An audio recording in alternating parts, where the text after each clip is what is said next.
Film की शुरुआत थेडस Ross के प्रेसिडेंट बनने से होती है, जो पहले अमेरिका के जनरल थे। इस सब के 5 महीने बाद हमें अपने मेन कैरेक्टर कैप्टन अमेरिका से मिलवाया जाता है, जिसका असल नाम है सैम विल्सन।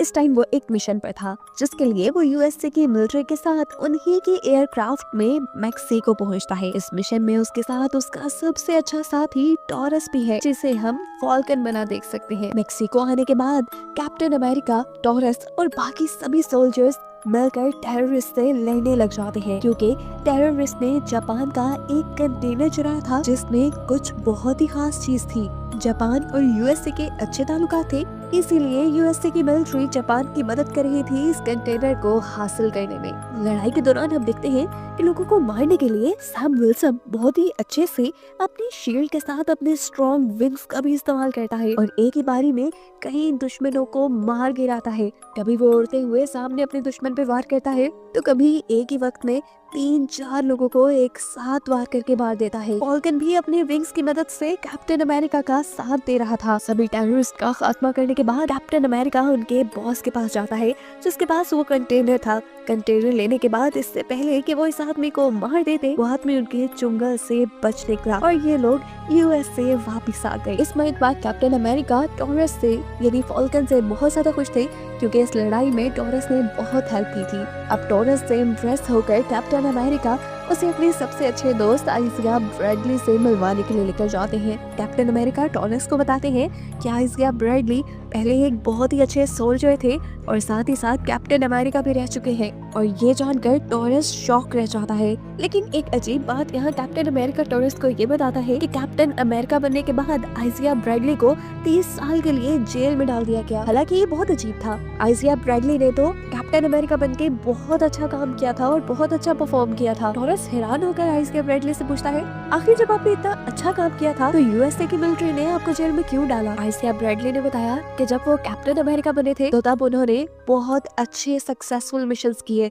उन्होंने अपने मिशंस में बहुत से लोगों की जान बचाई और यूएसए का काफी नुकसान होने से बचाया। इतने सक्सेसफुल मिशन करने के बाद वो तेजी से मशहूर होने लगे, लोग उन्हें पसंद करने लगे थे। लेकिन यूएसए की गवर्नमेंट को ये पसंद नहीं आया कि एक ब्लैक आदमी इतना ज्यादा पॉपुलर हो जाए, इसलिए यूएसए की गवर्नमेंट ने मुझे अरेस्ट कर लिया और 30 साल तक जेल के अंदर मेरे ऊपर डिफरेंट एक्सपेरिमेंट करते रहे। इसी वजह से आइजिया ब्रैडली यूएसए की गवर्नमेंट से बहुत ज्यादा नफरत किया करते थे। इनकी इन्हीं बातों की वजह से टॉरस के दिल में भी आइजिया ब्रैडली की इज्जत बहुत बढ़ जाती है और ये लोग अच्छे दोस्त भी बन जाते हैं। ये लोग अभी बातें ही कर रहे थे कि तभी सैम विल्सन को यानी अभी वाले कैप्टन अमेरिका को एक कॉल आती है, जिसमें उन्हें पता चला कि आपके न्यू प्रेसिडेंट ने यानी थेडस रॉस ने व्हाइट हाउस के अंदर एक मीटिंग रखी है। ये मीटिंग एक पार्टी के अंदर है, जिसमें बहुत ही बड़े बड़े लोग आएंगे और इसी के अंदर कैप्टन अमेरिका को यानी सैम विल्सन को भी इनवाइट किया गया है। अगले सीन में दिखाया जाता है कि सैम विल्सन तैयार होकर आइजिया ब्रैडली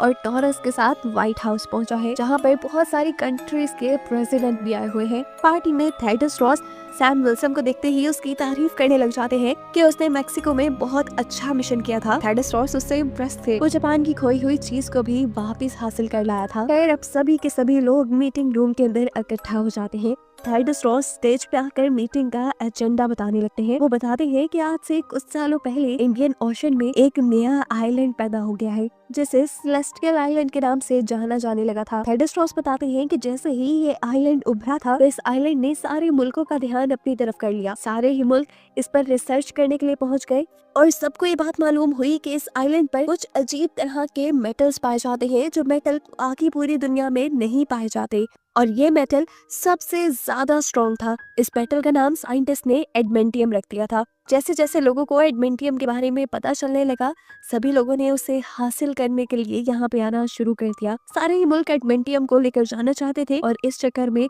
सबकी लड़ाई हो सकती थी, यानी वो आइलैंड किसी भी बड़ी जंग की वजह बन सकता था। इसीलिए थेडस रॉस ने ये मीटिंग रखी थी।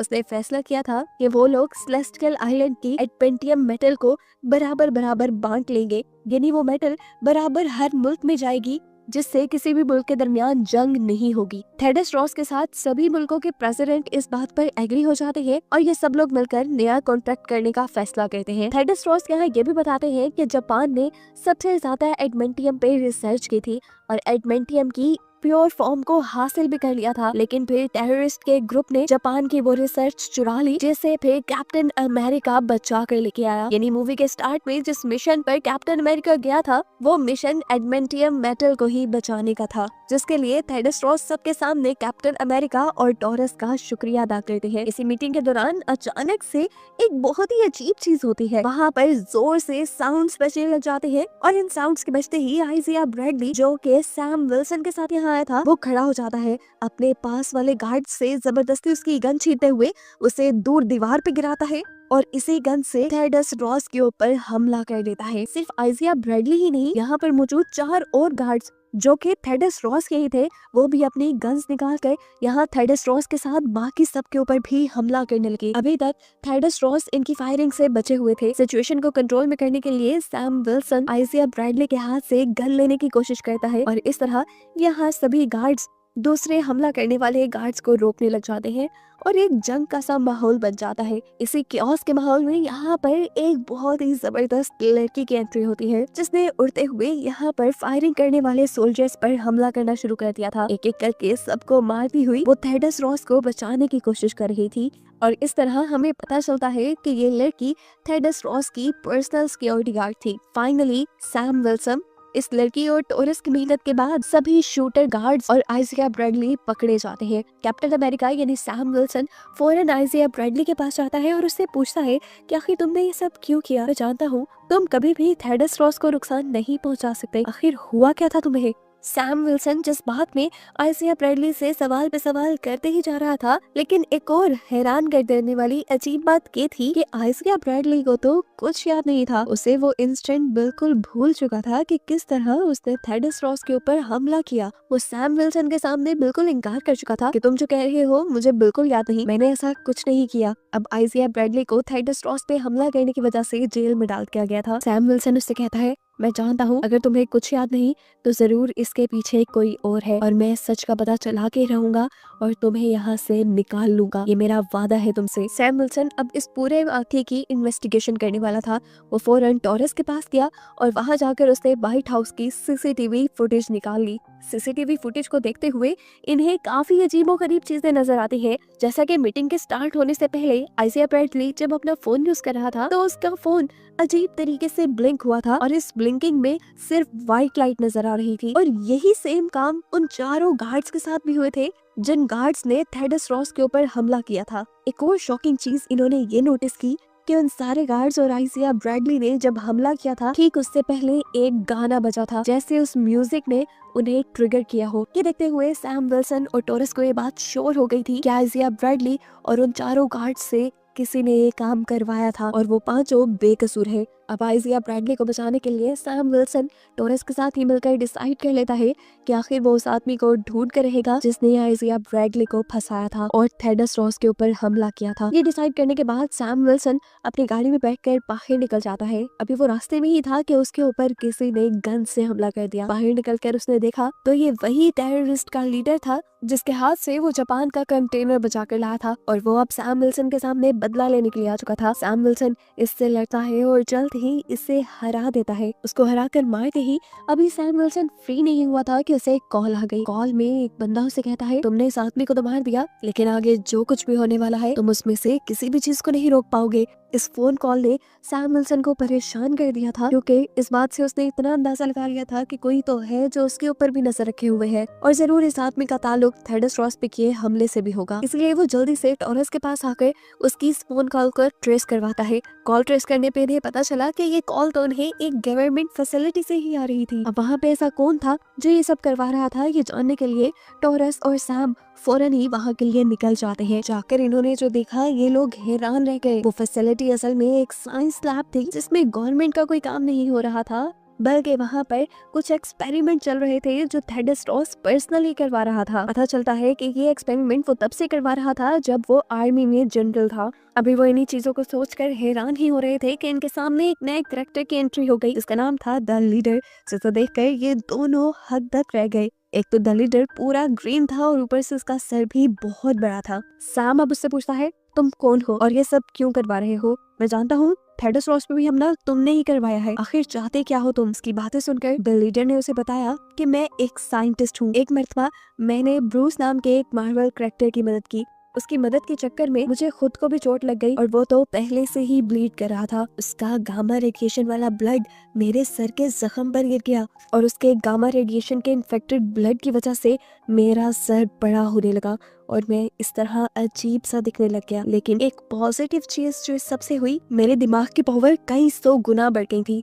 जैसे ही थेडस रॉस को मेरे बारे में पता चला तो उसने मुझे पकड़वा दिया। मैंने उस टाइम थेडस रॉस की बहुत मिन्नतें की कि वो उसे छोड़ दे, जिसके बदले मैं तुम्हारी हर बात मानूंगा। लेकिन थेडस रॉस ने मुझे नहीं छोड़ा और कहा कि ये सब यूएस की गवर्नमेंट करवा रही है। अगर मैं यूएस का प्रेसिडेंट बन गया तो तुम्हें छोड़ दूंगा। लेकिन अब देखो, थेडस रॉस यूएस का प्रेसिडेंट है, उसके बावजूद भी उसने आज तक मुझे नहीं छोड़ा। यहाँ तक के प्रेसिडेंट बनने के बाद भी थेडस रॉस मेरे पे एक्सपेरिमेंट करवाता रहा और आखिर एक दिन मेरी गुस्से की इंतहा हो गई। जो साइंटिस्ट मेरे पे एक्सपेरिमेंट कर रहे थे, मैंने उन्हीं को मार दिया और फिर ठान ली कि थेडस रॉस का घटिया चेहरा मैं दुनिया के सामने लेकर आऊंगा और ऐसा करके ही मेरा बदला पूरा हो सकता था। इसीलिए मैंने टेररिस्ट के ग्रुप को हायर किया। मैंने उन्हें जापान के कंटेनर को चोरी करने का कहा और इस काम के लिए मैंने CIA के अकाउंट से ही पैसे भेजे, ताकि जब जापान इस मामले के इन्वेस्टिगेशन करे तो जापान को लगे कि सारे मामले के पीछे थेडस रॉस ही है। लीडर से बात करने के बाद सैम विल्सन ने ये बात भी पता चला ली थी कि अभी थोड़ी देर पहले जिस आदमी की उसे कॉल आई थी वो भी लीडर ही था और इन सारी चीजों के पीछे भी लीडर ही है। सैम विल्सन इन सारी चीजों को रोकने के लिए जल्द ही लीडर को पकड़ने का डिसाइड करता है और इससे पहले कि वो यहाँ लीडर के ऊपर हमला करके उसे पकड़ लेता, लीडर चुटकी बजाकर यहाँ पर एक म्यूजिक प्ले कर देता है और यहाँ पर मौजूद सभी गवर्नमेंट के गार्ड्स को हिप्नोटाइज करके उनको अपने लिए काम करने पर मजबूर कर देता है। अब सारे गार्ड्स क्योंकि उसकी बात मान रहे थे तो सभी गार्ड्स सैम विल्सन और टॉरस के ऊपर हमला कर देते हैं। सैम विल्सन और टॉरस दो थे और ये गार्ड्स बहुत सारे। ये दोनों इनसे जब लड़ने में मसरूफ हुए तो पीछे से मौके का फायदा उठाकर लीडर यहाँ से भाग गया। सैम विल्सन और टॉरस बहादुरी से सभी गार्ड्स को मारते हुए आखिर मौका पाते ही यहाँ से निकल जाते हैं लीडर को पकड़ने के लिए। लेकिन बाहर की दुनिया में जाने पर उन्हें पता चलता है कि अब बहुत देर हो चुकी है। लीडर ने जो प्लान बनाया था वो काम कर गया है। जापान ने जब अपने कंटेनर के चोरी होने की इन्वेस्टिगेशन की तो इन्हें पता चला कि उस टेररिस्ट को पैसे देने वाली CIA थी। CIA USA की इंटेलिजेंस कंपनी थी। इसका मतलब कि उनके कंटेनर के चोरी करने के पीछे USA का हाथ था। इसीलिए जापान और USA के दरमियान में एक तल्ख माहौल बन गया। अब ये देखते हुए जापान थेडस रॉस के साथ किया हुआ वो कॉन्ट्रैक्ट तोड़ देता है जिसमें उसने एडमिंटियम यानी उस मेटल को USA और बाकी मुल्कों के साथ डिवाइड करने का फैसला किया था। जापान के प्रेसिडेंट फौरन जापानीज आर्मी को सेलेस्टियल आइलैंड भेज देते हैं ताकि वहाँ का सारा एडमिंटियम ये लोग अपने काबू में कर ले। अब जैसे ही खबर थेडस रॉस को मिलती है तो थेडस रॉस भी जापान को रोकने के लिए अपनी मिलिट्री को वहाँ भेजने का फैसला करता है। अब क्योंकि सेलेस्टियल आइलैंड पे दो बड़ी बड़ी फौजें हमने सामने आ गई थी तो पूरी दुनिया में ये चर्चे होने लगी कि जापान और USA के दरमियान में जंग होने वाली है। सिचुएशन के बिगड़ने की खबर जैसे ही सैम और टॉरस को होती है वो भी जल्दी से चेंज करते हैं और निकल जाते हैं सेलेस्टियल आइलैंड की तरफ। यहाँ आने के बाद फौरन उसने थेडस रॉस के फाइटर शिप में जाकर थेडस रॉस से मुलाकात की और उसे समझाने की कोशिश की कि कोई भी गलत कदम वो ना उठाए। ऐसे अगर USA और जापान के दरमियान में कोई भी जंग हो गई तो नुकसान पूरी दुनिया को उठाना पड़ेगा। एक तरफ सैम विल्सन सारी कंडीशन को कंट्रोल में करने की कोशिश कर रहा था, जबकि दूसरी तरफ था लीडर जो सैम विल्सन से बचने के बाद आया एक घर के अंदर और वहाँ से एक फोन चुराते हुए उसने US के 2 फाइटर जेट को हैक कर लिया। असल में उन्होंने इस फाइटर जेट के रेडियो सिस्टम को हैक किया था। ये दोनों फाइटर जेट इस टाइम सेलेस्टियल आइलैंड के ऊपर थे। इन फाइटर जेट के रेडियो से अब वो दोनों पायलट्स को जापान के फाइटर जेट्स पर हमला करने का ऑर्डर दे देता है। ये देखते हुए जापान को लगता है कि USA ने जंग की शुरुआत कर दी है, इसीलिए वो भी अपने 2 फाइटर जेट भेजता है USA के फाइटर जेट से लड़ने के लिए। यानी जंग शुरू हो चुकी है। जापानी फाइटर क्राफ्ट अब USA के फाइटर क्राफ्ट के ऊपर हमला करने वाले थे, लेकिन सही वक्त पे नुकसान होने से पहले ही सैम विल्सन और टॉरस उड़ते हुए जाते हैं और फाइटर जेट्स के अंदर से USA के पायलट्स को बाहर निकाल लेते हैं। सोल्जर्स की जान तो बच जाती है लेकिन फाइटर क्राफ्ट अब तबाह हो चुके थे। लेकिन शुक्र था कि जान किसी की नहीं गई। अब सैम विल्सन जाकर जापान के प्रेसिडेंट को ये बात समझाते हैं कि यहाँ पर कोई जंग नहीं हो रही, बल्कि यूएसए के 2 पायलट्स ने बिना परमिशन के वहां पर गोलाबारी शुरू कर दी थी। जापान के प्रेसिडेंट सैम विल्सन की बात पे यकीन करते हैं और ऐसे सैम विल्सन की वजह से जापान और यूएसए के दरमियान होने वाली जंग खत्म हो जाती है। दोनों ही प्रेसिडेंट अपनी अपनी मिलिट्री लेकर सेलेस्टियल आइलैंड से अपने अपने मुल्क वापस आ जाते हैं। सैम विल्सन भी वापस आ चुका था, लेकिन हमें पता चला कि टॉरस सेलेस्टियल आइलैंड पे बहुत ज्यादा जख्मी हो चुका था।